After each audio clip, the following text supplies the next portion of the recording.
Bonjour à toutes et à tous. Nous sommes réunis aujourd'hui pour parler d'un droit. Un droit qui a été gagné il y a quelques années, en 1975, avec la loi Veil. Un droit pour lequel tant de femmes se sont battues pour permettre à d'autres de vivre. Martha Rosenberg, une Argentine militante féministe organisant des rencontres nationales des femmes, qui lance en 2003 la campagne nationale pour l'avortement.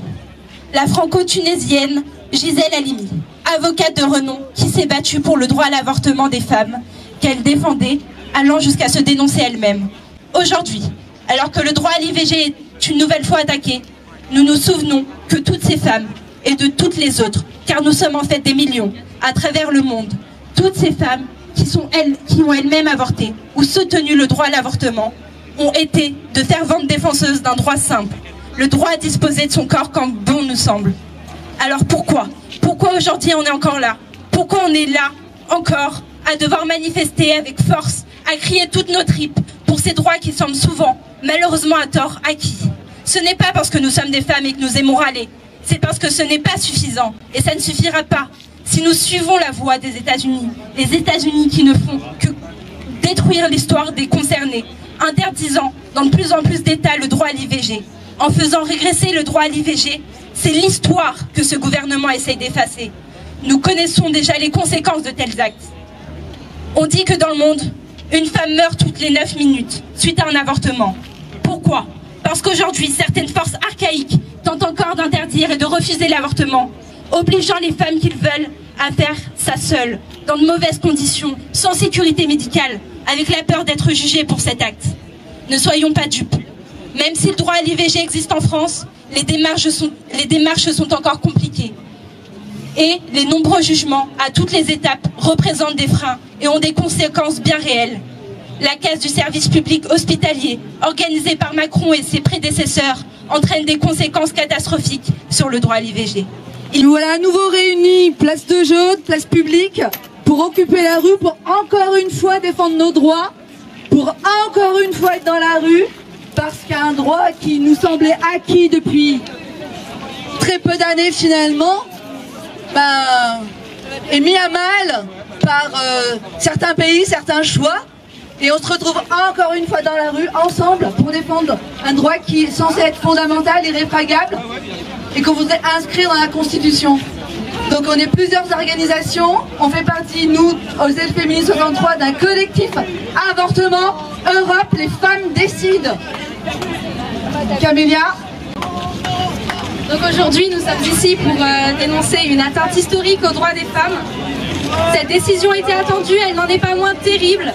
La Cour suprême vient de revenir sur l'arrêt historique Roe vs Wade, qui reconnaît depuis près d'un demi-siècle le droit à l'avortement aux États-Unis. Le droit des femmes à disposer de leur corps est encore et toujours menacé. Depuis les révélations du journal Politico en mai dernier, la menace d'une suppression du droit constitutionnel à l'IVG planait aux États-Unis. Le choc est pourtant important. Dans sa nouvelle décision, Dobbs vs Jackson Women's Health Organization, la Cour suprême des États-Unis a opéré un revirement de jurisprudence historique et extrêmement conservateur au sujet de l'avortement. En effet, ce droit était garanti constitutionnellement depuis 1973. Cette décision met à mal cette protection. Selon les juges actuels, la Constitution ne fait pas de référence explicite au droit d'obtenir un avortement. Comment un texte écrit en 1776, soit il y a plus de 250 ans, pourrait-il faire référence au droit des femmes à disposer de leur corps? Cette décision va permettre à de nombreux États d'interdire l'avortement sur le territoire. 13 d'entre eux seraient en mesure de l'interdire dès à présent, avec effet immédiat, tandis que d'autres pourraient légiférer en vue de restrictions. La moitié des États disent vouloir interdire l'IVG. C'est une véritable attaque aux droits des femmes par une juridiction composée d'une majorité conservatrice et masculine. En effet, depuis le mandat présidentiel de Donald Trump, 6 juges sur 9 sont conservateurs. Au niveau international, nous assistons à de nombreuses restrictions envers les droits des femmes, en Pologne, en Hongrie, en Slovaquie, aux USA. Plus que jamais, restons vigilantes pour que nos conquis ne soient pas détruits.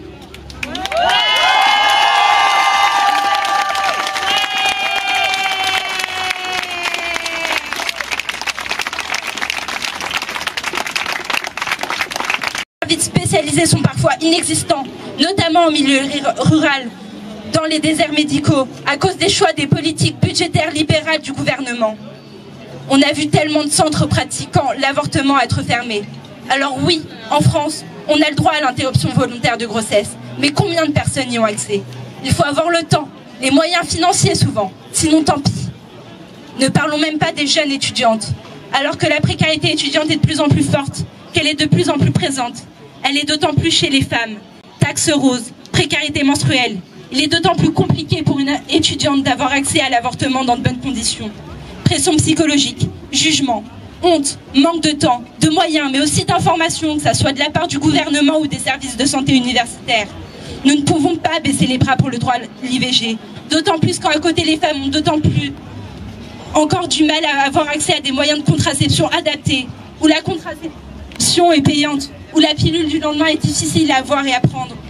Nous revendiquons l'ouverture de centres pour l'avortement, que l'IVG soit accessible à toutes et de manière simplifiée, de l'information, aussi bien par le gouvernement que par tous nos services de santé, ainsi qu'à l'université. Nous revendiquons également l'inscription immédiate de ce droit dans la Constitution française. De nombreux députés de droite arguent en ce moment que la Constitution doit être intemporelle et qu'on ne peut pas la modifier en fonction du contexte politique. Rappelons que l'année dernière déjà, des propositions avaient été faites, jusqu'alors refusées par LREM. Ce droit inaliénable et ce droit intemporel, d'autant plus quand on assiste à la montée de l'extrême droite en France, comme ailleurs, et que nombre de leurs députés ont pris ces dernières années des positions fermes contre l'IVG. Le droit légitime à disposer de son corps, le droit à l'IVG sont des droits conquis par des luttes. Alors le point levé, on ne lâchera pas, on ne lâchera rien. En Corée, au Sénégal, aux États-Unis et en France, partout dans le monde, nous resterons fiers, déter, solidaires face à ceux qui s'attaquent à nos droits.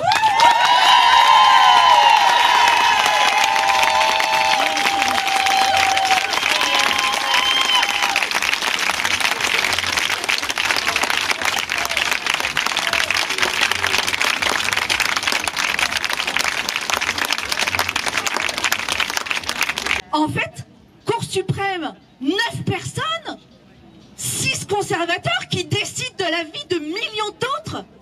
Purée, mais on devrait toutes et tous être dans la rue. Ça devrait toutes et tous nous écœurer, quoi, tout ce qui se passe. Sur ça, mais tous nos conquis, tous nos acquis sociaux qu'on a que les anciens et les anciennes militants, militantes, syndicalistes, politiques, invisibles de la société civile, ont arraché, quoi. Tous les jours de grève, toutes les heures passées à faire des tracts, à militer, à manifester. Et franchement, on se retrouve aujourd'hui coincés dans 50 mètres carrés pour défendre le droit de millions de femmes, 52% de la population mondiale.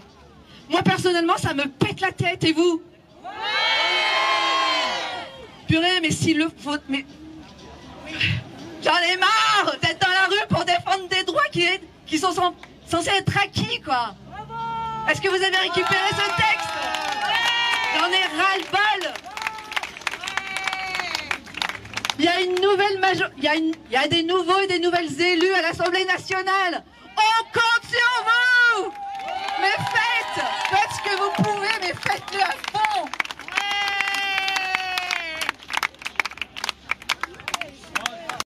Je vais en profiter pour prendre la parole parce que je fais partie du coup de cette nouvelle génération, de ces nouveaux élus qui sont rentrés à l'Assemblée nationale il y a 15 jours.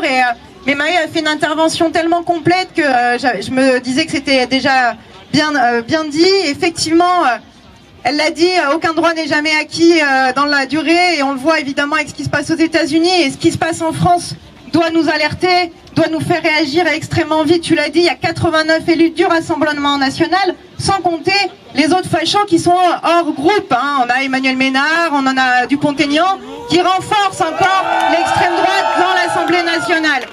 Effectivement, c'est du jamais vu d'avoir autant de personnes d'extrême droite dans cette Assemblée qui ont aussi des tâches, des charges, des vice-présidents. C'est du jamais vu parce qu'ils vont organiser la vie politique du pays. Ils vont s'organiser eux aussi pour se construire, se renforcer. 89 députés, c'est autant d'attachés parlementaires, c'est autant de moyens qui vont rentrer dans leur caisse. Et aux États-Unis, on l'a vu, le temps de décalage entre le moment où Trump nomme ces gens à la Cour suprême, et au moment où les premiers choix sont faits, il y a du décalage. Et nous, il faut qu'on agisse maintenant. Parce que c'est pas dans 5 ans qu'il faudra se réveiller, quand ça sera eux qui auront le temps de se renforcer. Et maintenant, il faut agir, et c'est ce qu'on a fait avec notre intergroupe de la Nouvelle Union Populaire, c'est de proposer une proposition de loi pour inscrire dans la Constitution le droit à l'avortement. On l'a fait très étrangement, mais on peut s'en satisfaire. On va pas revenir en arrière, mais en 2018, une partie de l'Assemblée s'était opposée à cette proposition de loi. Il se trouve qu'ils ont réfléchi, une partie en tout cas, et qu'ils ont dit qu'ils en proposeraient une. Et bah tant mieux, peu importe si c'est celle de la NUPES ou si c'est celle de la République En Marche, mais il faut inscrire ce droit dans la Constitution, c'est extrêmement important. Il y a celles et ceux qui nous disent qu'il n'y a pas d'urgence, qu'il n'y a pas d'enjeu. Si, partout, ce droit est attaqué. Il n'y a pas besoin de regarder aux États-Unis. En Europe, c'est le cas. On le voit, pas loin de nos frontières, c'est le cas. Donc il faut agir maintenant, il faut se blinder maintenant. Nous, on va y travailler, on va rien lâcher, parce que ceux qui pensent interdire l'avortement ont tort. Dans tous les cas, les avortements, ils auront lieu de manière dangereuse, avec des meurtres. Personne n'empêchera les femmes d'avorter, ça n'a jamais eu lieu. Donc, on comptera sur la mobilisation, et on l'a dit pendant la campagne, c'est que les lois, elles peuvent passer aussi si du côté populaire, si dans la rue, si les mobilisations sociales, elles poussent. Il va falloir pousser comme jamais pour que ça passe. C'est l'urgence de la période. Rien n'est acquis. On continuera à se battre, et on va compter sur vous comme il faudra compter sur nous.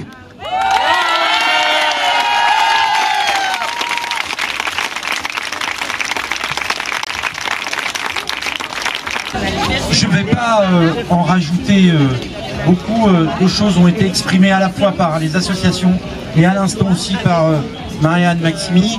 Je veux simplement vous dire qu'au sein de cette manifestation, vous avez beaucoup d'élus de la majorité municipale, de toute sensibilité, qui sont là, à vos côtés.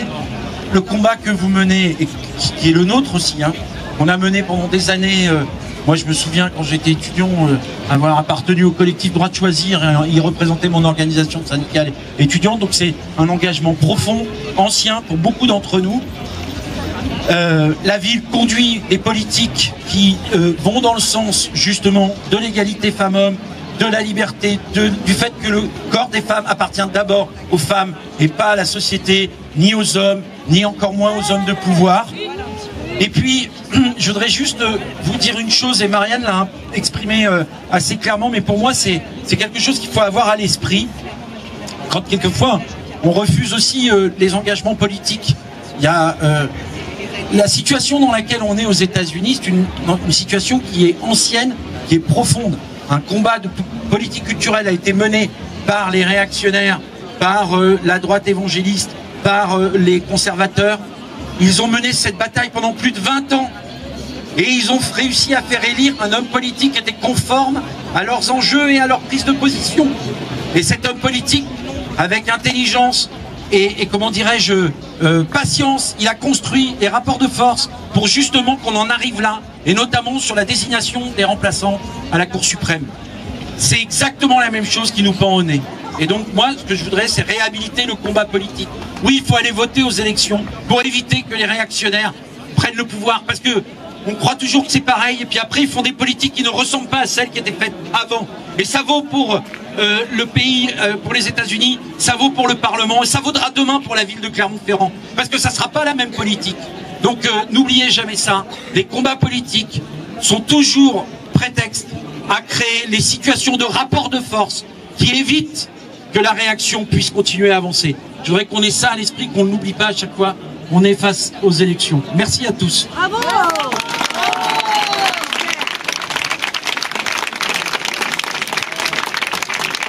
Le combat se mène dans la rue et dans les urnes.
notre malheur, les femmes, l'une de l'autre ignorées. Ils nous ont divisés, les femmes, et de nos sœurs séparées. Levons-nous, femmes esclaves, et brisons nos entraves. Debout, debout, le temps de la colère, les femmes, notre temps est arrivé. Connaissons notre force, les femmes,